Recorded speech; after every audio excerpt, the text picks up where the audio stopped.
Inside story of Zohran Mamdani's triumph and what happens next for New York. New York. The day after the home of Eric Adams's top fundraiser was raided. The new leaders of the Working Families Party, the coalition of progressive groups and labor unions, sent around invites to a secret meeting in November 2023. The left could see a way to beat the mayor they hated. They just needed a plan. Gathered in the common room of an apartment building in Long Island City, City Comptroller Brad Lander, Brooklyn Borough President Antonio Reynoso, and State Senator Jessica Ramos. Zohran Mamdani, another state senator who ended up running, was invited but didn't come. Also sitting there, Zohran Mamdani. They were all surprised to see Mamdani there.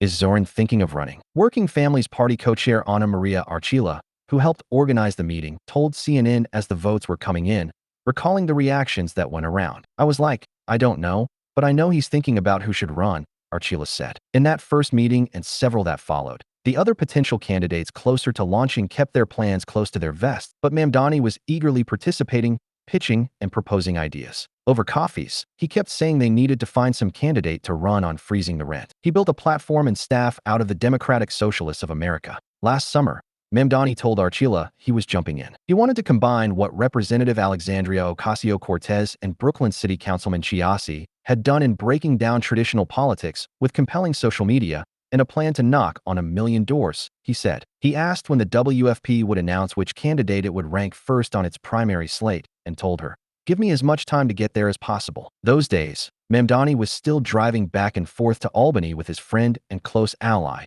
Jabari Breesport. In the car, they'd alternate between belting it out to a Mika playlist and show tunes, Hamilton, but also Dear Evan Hansen. Waving through a window was a favorite, at least, until he ended up on the phone from the passenger seat churning through calls as the campaign got moving, and then more late into the night in the hotel rooms they'd split. On Tuesday, Mamdani stood on stage before a packed Brooklyn ballroom and a national audience, quoting the socialist Eugene Debs and declaring himself proud of all who he is, as New York City's first Muslim mayor and its youngest in a century. "Against all odds, we have grasped it," Mamdani said, declaring the dawn of what he says will be the most ambitious agenda to tackle affordability since Fiorello LaGuardia was mayor in the 1940s. "The future is in our hands." Mamdani's history-making run is reverberating around the world and through democratic politics. His allies reject criticisms that he isn't truly a Democrat or that his ideas could only work in deep blue New York City rather than the more politically diverse states Democrats will have to win to regain national power. "I don't think anyone had this on their bingo card," said public advocate Jermaine Williams, who also attended the secret meetings, not because he was going to run, but because they wanted to prepare if Adams had stepped down and he had become interim mayor. "But we all said we're going to support what we believe." But when he voted for himself Tuesday morning in a school gym, he came back to those secret meetings. On the ballot as the Democratic nominee, Mamdani voted for himself on the cross-endorsing Working Families Party line instead, an aide confirmed to CNN. Enormous changes are on the horizon. A Mamdani mayoralty will mean enormous changes for New York City and its government. He has promised sweeping action to make public buses free and reduce the cost of living, including be opening government-run grocery stores.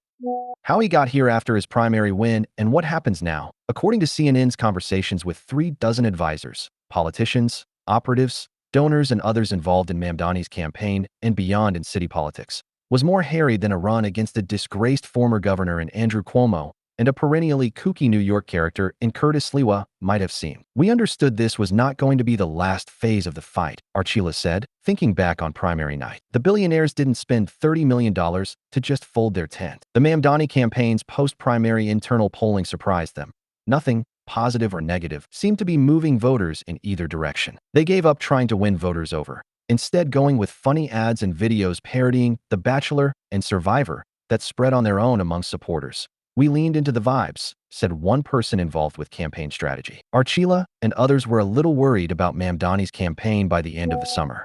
It felt sometimes like the energy that powered him as an underdog had been partly drained. Having embraced an anti-oligarch message and a strategy of answering every question and going to every event, Mamdani took a vacation to celebrate his wedding, then returned to hold a closed-door tour of business and city leadership groups, meant to chill him out and maybe even change some minds. Bernie Sanders felt it too. According to a person familiar with their conversations, the Vermont senator told his aides to push back on the Mamdani campaign's request that he just joined for a town hall back in Sanders' native Brooklyn. They needed to stop the race from consolidating against him, Sanders argued, and he believed his celebrity presence could push that along. Marching in the Labor Day parade, he figured, would become a scene, get all the cameras to take pictures of all the elected officials standing around him and Mamdani, and in turn, force holdout Governor Kathy Hochul to edge close RAS. They walked up Fifth Avenue holding a unity banner together.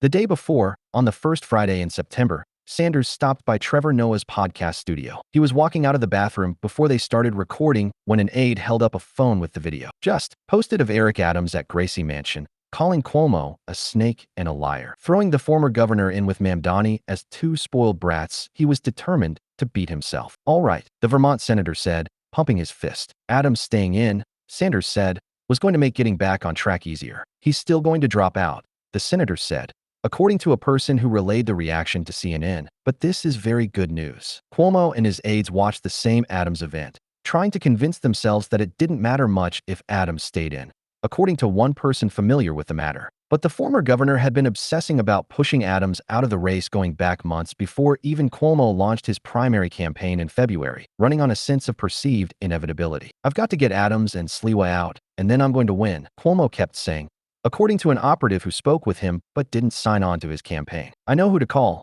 I know who to put pressure on. 3 weeks later, when Adams did in fact drop out, by then past the window when Sanders and Mamdani advisors felt it mattered, Cuomo's team was struggling to disagree. Sliwa never did. Most, an advisor told CNN, they now had a shot. You're running against the Democratic nominee in New York, but he is a very flawed Democratic nominee, the advisor said, insisting about Mamdani. I don't think the enthusiasm is quite what it was in the primary. On Tuesday, Mamdani beat Cuomo handily anyway. Sanders had questions. Obama did too. When Sanders came back to New York for a closing rally at Forest Hill Stadium in Queens on the last Sunday in October, he was feeling better about Mamdani's chances. But he had a different set of concerns, which he aired out in meeting after meeting in his hold room backstage. According to a person in the room, he waved off requests for selfies and handshakes and instead demanded more detailed plans from Mamdani's transition head, El Biscard Church, and campaign manager Maya Handa. At one point, Sanders asked former Federal Trade Commission Chair Lena Khan for her ideas on what to do at City Hall. A former mayor himself, Sanders honed in on the first 100 days mark, telling them, they'll try to crush you, and urging, you've got to give people a sense of action. Learn a little from Trump, Sanders told them. It's not policy or communications, but seeing them as the same and as producing results. Have you done research into your executive authorities? Do you have anybody on that? Sanders asked. Aides offered up ideas they'd been working on. What else you got? He kept saying. By the Saturday before the election, Mamdani and his aides could feel the win. And that was before he heard Barack Obama's voice on the line. Mamdani started by thanking Obama for his advice on their last call, over the summer, that he needed to focus on getting governing right. He'd been thinking a lot about it, Mamdani said. I want you to be a successful mayor, Obama reiterated, and that means delivering services and all the important basics. He needs to have more professionals around. Obama has worried in private conversations of his own